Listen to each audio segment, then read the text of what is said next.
second part of this particular topic, that is the historical changes in the sectors or historical changes in the role of the sectors.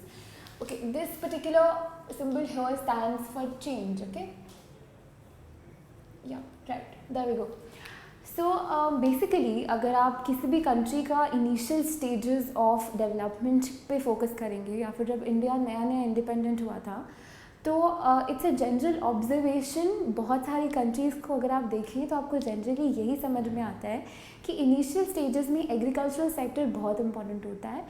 Agricultural sector बहुत important होता है इन the sense कि बहुत सारे लोग agricultural sector में employed होते हैं और मेजर पार्ट ऑफ इकोनॉमी या जीडीपी का सबसे ज़्यादा शेयर प्राइमरी सेक्टर या एग्रीकल्चरल सेक्टर से आता है, right. But over the time जैसे जैसे कंट्री डेवलप होती है इंडस्ट्रियली भी एंड अदरवाइज ऑल्सो, जैसे ह्यूमन बींग्स का एवोल्यूशन होता है और कंट्री में इंडस्ट्रीज़ का एवोल्यूशन होता है, उसके साथ साथ फार्मिंग मेथड्स चेंज हो जाते हैं। फार्मिंग मेथड्स के चेंज होने की वजह से आप उससे ज़्यादा प्रोड्यूस कर पाते हो जितना आप पहले प्रोड्यूस कर पाते थे। उसकी वजह से आपके पास में फार्मर्स के पास सरप्लस क्रिएट होता है and because of which economy grows in the sense of total production as well. और क्योंकि उससे और ज़्यादा आपके पास में पैसा आ जाता है इकोनॉमी के अंदर, जिससे वो और बाइंग एंड सेलिंग एक्टिविटीज़ और ज़्यादा बढ़ जाती हैं। बहुत सारे लोगों को दूसरी तरह की जॉब्स मिलने लगती हैं और लोग एक नए नए एरियाज़ ऑफ एम्प्लॉयमेंट को एक्सप्लोर करते हैं, यानी कि नई एम्प्लॉयमेंट अपॉर्चुनिटीज़ क्रिएट होती हैं। लोग अलग नई तरह के जॉब्स शुरू कर देते हैं, नई जगह पे काम करना शुरू कर देते हैं। और इन ओवरऑल बात जैसे जैसे इकोनॉमी ग्रो करता है, बेसिकली अगर आप समराइज़ करना चाहें इसको तो जैसे जैसे कि इकोनॉमी ग्रो करती है वैसे वैसे जो मेन कंपोनेंट है जीडीपी का या जो इकोनॉमी का मेन सेक्टर है, डोमिनेंट सेक्टर, वो एग्रीकल्चर सेक्टर से शिफ्ट होते रहता है।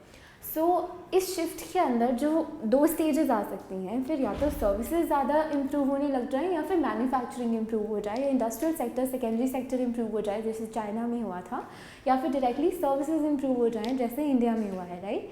So over time let's say नई टेक्नोलॉजी आ गई, नए मशीन्स आ गए और प्रोडक्शन के अलग अलग तरीके आ गए, ठीक है। सो मैन्युफैक्चरिंग के नए तरीके का आ जाते हैं और फैक्ट्रीज बनती हैं, एक्सपेंशन बहुत ज़्यादा होता है।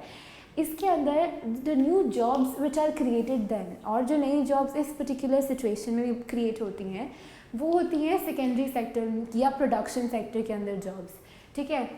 तो therefore eventually secondary sector becomes the most important sector of the economy. Furthermore, let's take the instance जहाँ पे over time नई methods of production नहीं बल्कि नई services create हो रही हैं, and this has also been a general observation about most of the countries.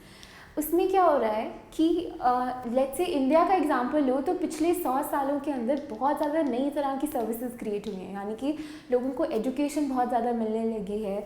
अब बहुत सारे ऐसे बच्चे हैं जो एजुकेट होकर नए मतलब सेकेंडरी सेक्टर या प्राइमरी सेक्टर की एक्टिविटीज़ में नहीं बल्कि टर्शरी सेक्टर एक्टिविटीज़ में अपना काम कर रहे हैं, जैसे कुछ डॉक्टर्स बन रहे हैं, नए इंजीनियर्स बन रहे हैं, और ये इंडिया में पिछले 100 सालों में हुआ है, राइट। अभी फेयरली रिसेंटली सॉफ्टवेयर कंपनीज बहुत ज़्यादा हो गई हैं, या हमने देखा है कि जो फाइनेंशियल सेक्टर है यानी बैंक्स हैं वो भी बहुत ज़्यादा एक्सपैंड किए हैं। जब पहले बैंक्स सिर्फ शहरों में होते थे अब वो गाँव में चले गए हैं, तो रूरल एरियाज़ में भी बहुत सारी नई नई जॉब्स क्रिएट हुई हैं, बहुत सारे लोगों को बैंक्स में भी जॉब मिली हैं।